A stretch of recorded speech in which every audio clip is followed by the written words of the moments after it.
Hello, my sweet YouTube friends. Welcome to my channel. Welcome to my world in this small corner of YouTube. If you're new here, hi, welcome. My name is Mia. I live in Denmark with my husband David and our 3 cats. I would love it if you'd consider subscribing to my channel. The subscribe button is right under the video.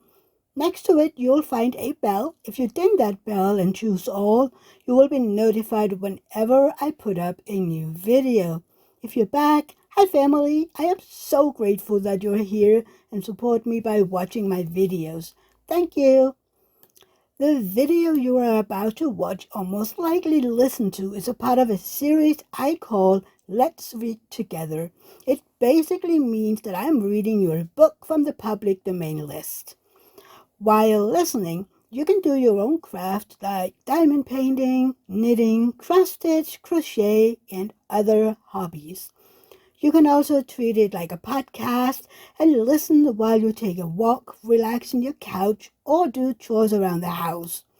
No matter what, I hope you will enjoy this book, and don't forget to hit that like button, and I would love it if you would leave me a comment down below. We can't do much, but we can make a little sacrifices and ought to do it gladly. But I'm afraid I don't, and Meg shook her head as she thought regretfully of all the pretty things she wanted. But I don't think the little we should spend would do any good. We each got $1, and the army wouldn't be much helped by our giving. I agree not to expect anything from Mother or you, but I do want to buy Undine and Sintram for myself. I've wanted it so long, said Joe, who was a bookworm. I planned to spend mine in new music, said Beth with a little sigh, which no one heard but the hard brush and kettle holder. I shall get a nice box of Faber's drawing pencils. I really need them, said Amy decidedly. Mother didn't say anything about our money, and she won't wish us to give up on anything. Let's each buy what we want and have a little fun. I'm sure we work hard enough to earn it, cried Joe, examining the heels of her shoes in a gentlemanly manner. I know I do, teaching those tiresome children nearly all day when I'm longing to enjoy myself at home, began Meg in the complaining tone again. You don't have half such a hard time as I do, said Joe. How would you like to be shut up for hours with a nervous, fussy old lady who keeps you trudging, is never satisfied, and worries you till you're ready to fly out the window or cry? It's naughty to fret, but I do think washing dishes and keeping things tidy is the worst work in the world. It makes me cross, and my hands get so stiff I can't practice well at all. And Beth looked at her rough hands with a sigh that anyone could hear that time. I don't believe any of you suffer as I do, cried Amy, for you don't have to go to school with impertinent girls who plague you if you don't know your lessons and laugh at your dresses and label your father as if he isn't rich and insult you when your nose isn't nice. If you mean liberal, I'd say so, and not talk about labels as if Papa was a pickle bottle, advised Joe, laughing. I know what I mean, and you don't need to be satirical about it. It's proper to use good words and improve your vocabulary, returned Amy with dignity. Don't peg any other children. Don't you wish we had the money Papa lost when we were little, Joe? Dear me, how happy and good we'd be if we had no worries, said Meg, who could remember better times. You said the other day you thought we were a deal happier than the king's children, for they were fighting and fretting all the time in spite of their money. So I did, Beth. Well, I think we're. For though we have to work, we make fun for ourselves, and are pretty jolly set, as Joe would say. Joe doesn't use such slang words, observed Amy, with a reproving look at the long figure stretched on the rug. Joe immediately sat up, put her hands in her pockets, and began to whistle. Don't, Joe. It's so boyish. That's why I do it. I detest rude, unladylike girls. I hate affected niminy-piminy chits. birds in their own little nests agree," sang Beth, the peacemaker, with such a funny face that both sharp voices softened to a laugh, and the pecking ended for that time.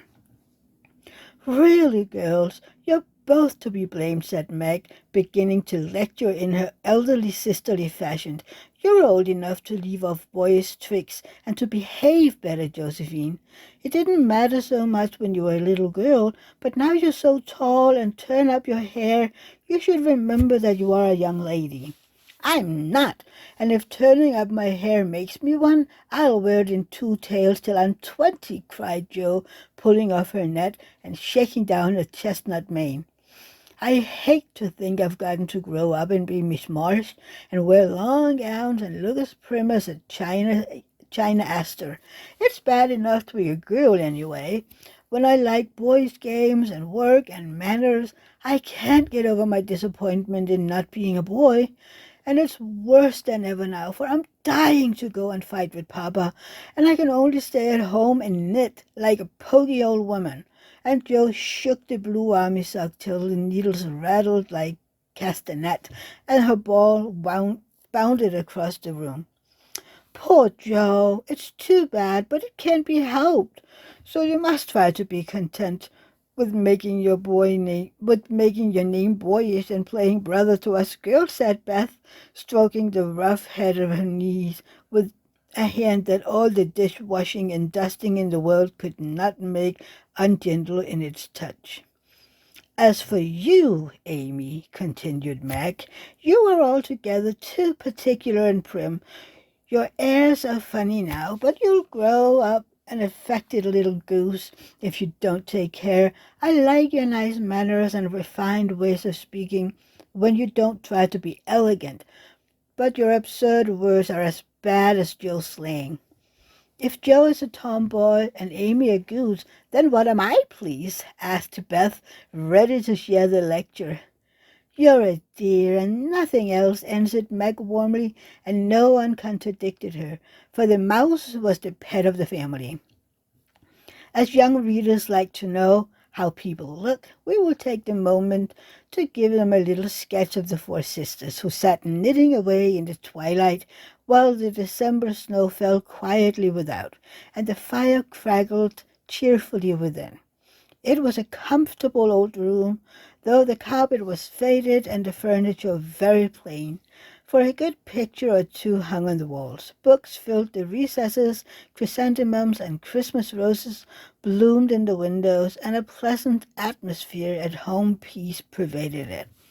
Margaret, the eldest of the 4, was 16 and very pretty, being plump and fair, with large eyes, plenty of soft brown hair, a sweet mouth, and white hands, of which she was rather vain. 15-year-old Jo was very tall, thin and brown, and reminded one of a colt, for she never seemed to know what to do with her long limbs, which were ever very much in her way. She had a decided mouth, a comical nose, and sharp grey eyes, which appeared to see everything, and were by turns fierce, funny, and thoughtful. Her long, thick hair was her one beauty, but it was usually bundled into a net to be out of her way. Round shoulders had Jo, big hands and feet, a flyaway look to her clothes, and the uncomfortable appearance of a girl who was rapidly shooting up into a woman and didn't like it. Elizabeth, or Beth as the other called her, was a rosy, smooth-haired, bright-eyed girl of 13, with a shy manner, a timid voice, and a peaceful expression which was seldom disturbed. Her father called her Little Tranquillity, and the name suited her excellently, for she seemed to live in a happy world of her own, only venturing out to meet the few whom she trusted and loved. Amy, though the youngest, was a most important person in her own opinion at least, a regular snow maiden with blue eyes and yellow hair curling on her shoulders, pale and slender, and always carrying herself like a young lady, mindful of her manners. What the characters of the 4 sisters were we will leave to be found out. The clock struck 6, and, having swept up the herd, Beth put a pair of slippers down to warm. Somehow the sight of the old shoes had a good effect upon the girls, for Mother was coming, and everyone brightened to welcome her. Meg stopped lecturing and lighted the lamp. Amy got out of the easy chair without being asked, and Jo forgot how tired she was as she sat up to hold the slippers nearer to the blaze. They're quite worn out. Mommy must have a new pair. I thought I'd get her some with my dollar, said Beth. No, I shall, cried Amy. I'm the oldest, began Mac, but Jo cut in with a decided, I'm the man of the family now. Papa is away, and I shall provide the slippers, for he told me to take special care of Mother while he was gone. I tell you what we'll do, said Beth. Let's each get her something for Christmas and not get anything for ourselves. That's like you, dear. What will we get? Exclaimed Jo. Everyone thought soberly for a minute. Then Meg announced, as if the idea was suggested by the sight of her own pretty hands, I shall give her a nice pair of gloves. Army shoes, best to hat, cried Jo. Some handkerchiefs all hemmed, said Beth. I'd get a little bottle of cologne. She likes it, and it won't cost much, so I'll have some left to buy my pencils, added Amy. How will we give the things, added Mac. Put them on the table and bring her in and see her open the bundles. Don't you remember how we used to do on our birthday, answered Jo. I used to be so frightened when it was my turn to sit in the big chair with the crown on and see you all come marching round to give the presents with a kiss. I liked the things and the kisses, but it was dreadful to have you all sitting looking at me while I opened the bundles, said Beth, who was toasting her face and bread for tea at the same time. Let Marmee think we're getting things for ourselves and then surprise her. We must go shopping tomorrow afternoon. Meg, there's so much to do around the place for Christmas night, said Jo, marching up and down with her hands behind the back and her nose in the air. I don't mean to act any more after this time. I'm getting too old for such things, observed Meg, who was as much a child as ever about dressing up frolics. You won't stop, I know, as long as you can trail around in a white gown with your hair down and wear gold paper jewelry. You're the best actress we've got, and there will be an end of everything if you quit the board, said Jo. We ought to rehearse tonight. Come here, Amy, and do the fainting scene, for you are as stiff as a poker in that. I can't help it. I never saw anyone faint, and I don't choose to make myself all black and blue, tumbling flat as you do. If I can go down easily, I'll drop. If I can't, I shall fall into a chair and be graceful. I don't care if Hugo doesn't come at me with a pistol, returned Amy.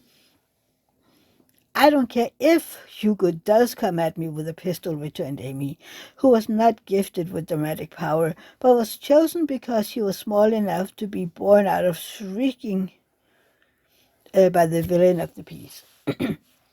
Do it this way. Clasp your hands so and stagger across the room, crying frantically, Rodrigo, save me, save me! And away went Jo with a melodramatic scream, which was truly thrilling. Amy followed, but she poked her hands out stiffly before her and jerked herself along as she went by machinery, and her ow was more suggestive of pins being run into her than of fear and anguish. Jo gave a despairing groan, and Meg laughed outright, while Beth let her breath burn as she watched the fun with interest. It's no use. Do the best you can when the time comes, and if the audience laugh, don't blame me. Come on, Meg. Then things went smoothly, for Don Pedro defied the world in a speech of 2 pages without a single break. Hagar, the witch, chanted awful incantations over the kettleful of simmering toad, with weird effect. Rodrigo rent his chain asunder manfully, and Sugar died in agonies of remorse and arsenic, with a weird ha ha. It's the best we've had yet, said Meg, as the dead villain sat up and rubbed his elbows. I don't see how you can write and act such splendid things, Joe. You're a regular Shakespeare, exclaimed Beth, who firmly believed that her sisters were gifted with wonderful genius in all things.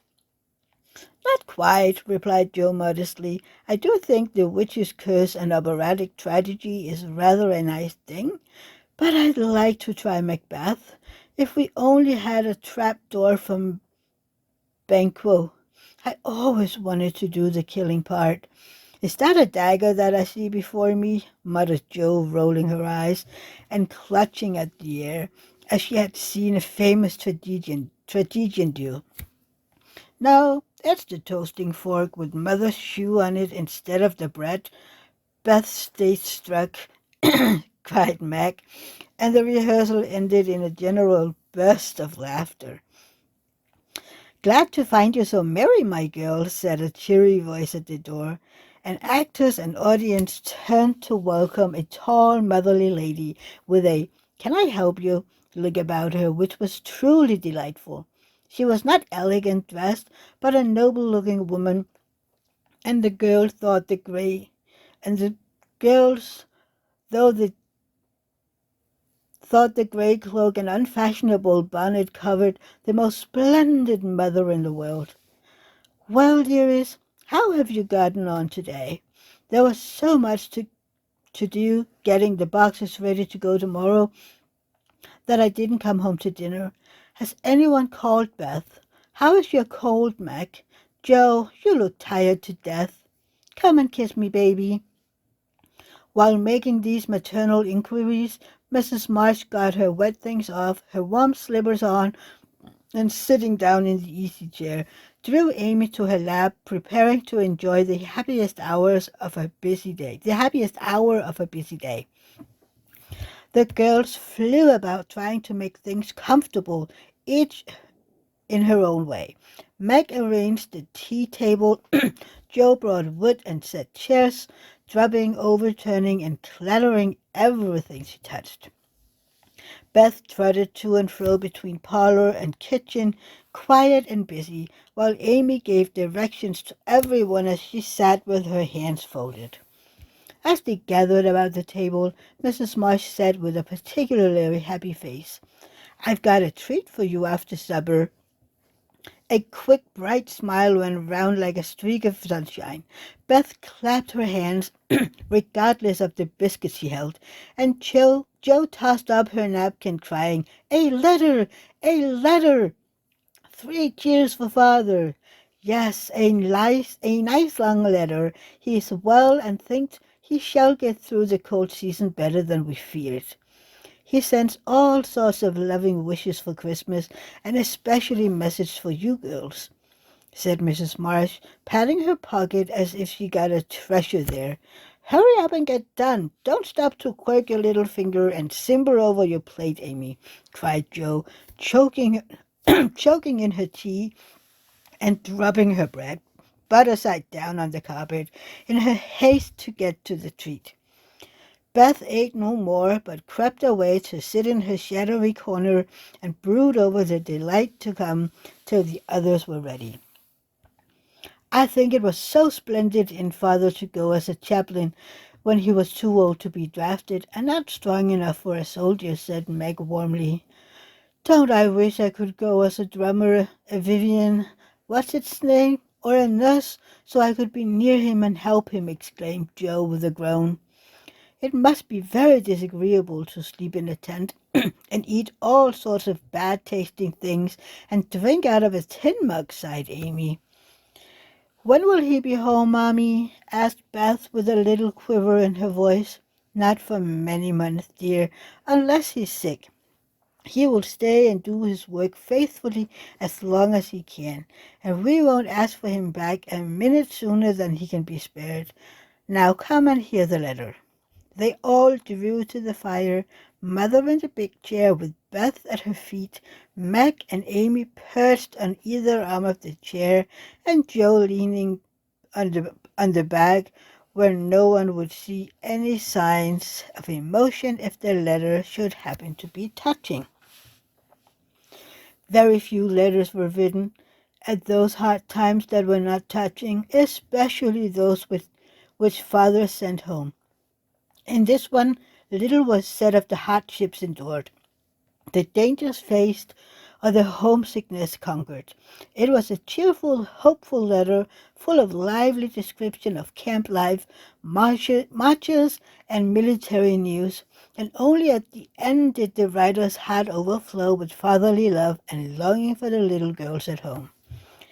Give them all, my dear, Give them all my dear love and a kiss. Tell them I think of them by day, pray for them by night, and find my best comfort in their affections at all time. A year seems a very long time to wait before I see them, but remind them that while we wait, we may all work so that these hard days need not be wasted. I know they will remember all I said to them, that they will be loving children to you, will do their duty faithfully, fight their bosom enemies bravely, and conquer themselves so beautifully that when I come back to them, I may be fonder and prouder than ever of my little women. Everybody sniffed when they came to that part. Joe wasn't ashamed of the great tear that dropped off the end of her nose, and Amy never minded the rumbling of her curls as she hid her face on her mother's shoulder and sobbed out, "I am a selfish girl, but I truly try to be better so he mayn't be disappointed in me by and by." "We all will," cried Meg. "I think too much of my looks and hate to work, but won't any more if I can help it. I'll try to be what he loves to call me, a little woman, and not be rough and wild, but do my duties here instead of wanting to be somewhere else," said Joe, thinking that keeping her temper at home was a much harder task than facing a rebel or two down south. Beth said nothing, but wiped away her tears with the blue army sock and began to knit with all her might, losing no time in doing the duty that lay nearest her, while she resolved in her quiet little soul to be all that father hoped to find her when the year brought round a happy coming home.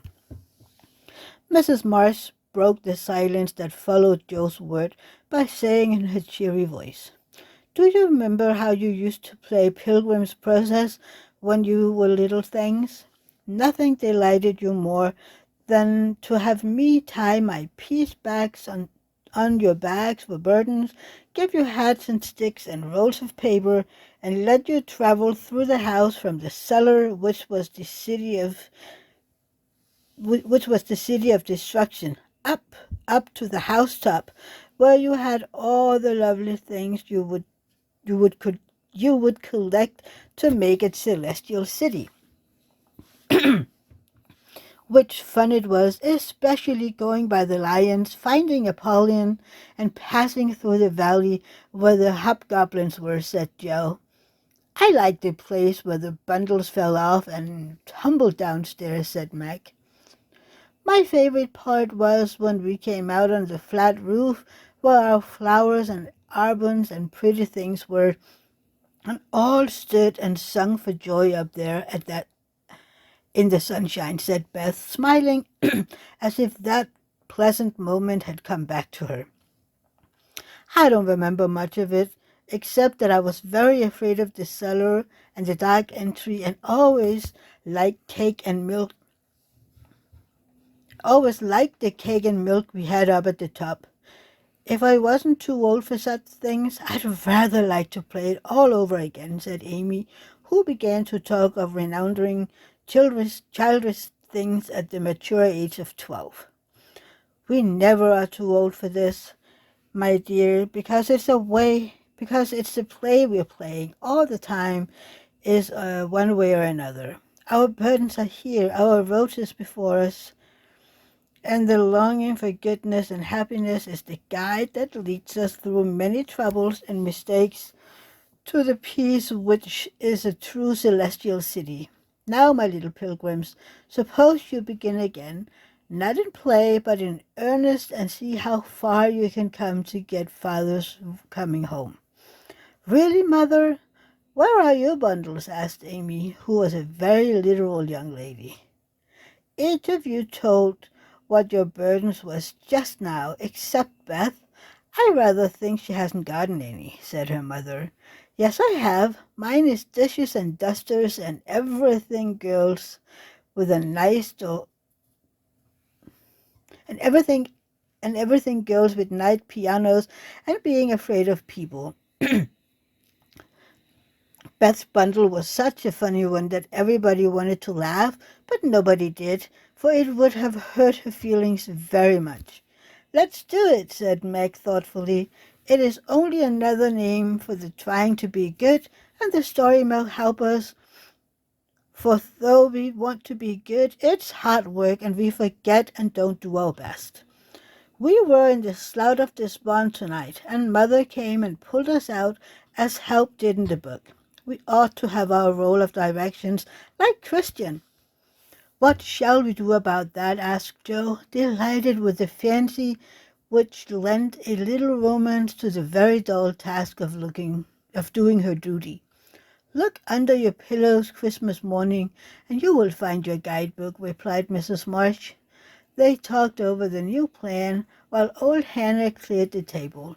Then out came the 4 little work baskets, and the needles flew as the girls made sheets for Aunt March. It was uninterestingly sewing, but tonight no one grumbled. They adopted Joe's plan of dividing the long seams into 4 parts and calling the quarters Europe, Asia, Africa, and America, and in that way going on capitally, especially whenever they talked about the different countries as they stitched their way through them. At 9 they stopped work and sung as usual before they went to bed. No one but Beth could get much music out of the old piano, but she had a way of softly touching the yellow keys and making a pleasant accompaniment to the simple songs they sung. Meg had a voice like a flute, and she and her mother led the little choir. Amy chirped like a cricket, and Jo wandered through the airs at her own sweet will, always coming out at the wrong place with a croak or a quaver that spoiled the most pensive tune. They had always done this from the time they could lisp. Kringle, kringle, ittle tar, and it had become a household custom, for the mother was a born singer. The first sound in the morning was her voice as she went about the house singing like a lark, and the last sound at night was the same cheery sound, for the girls never grew too old for that familiar lullaby.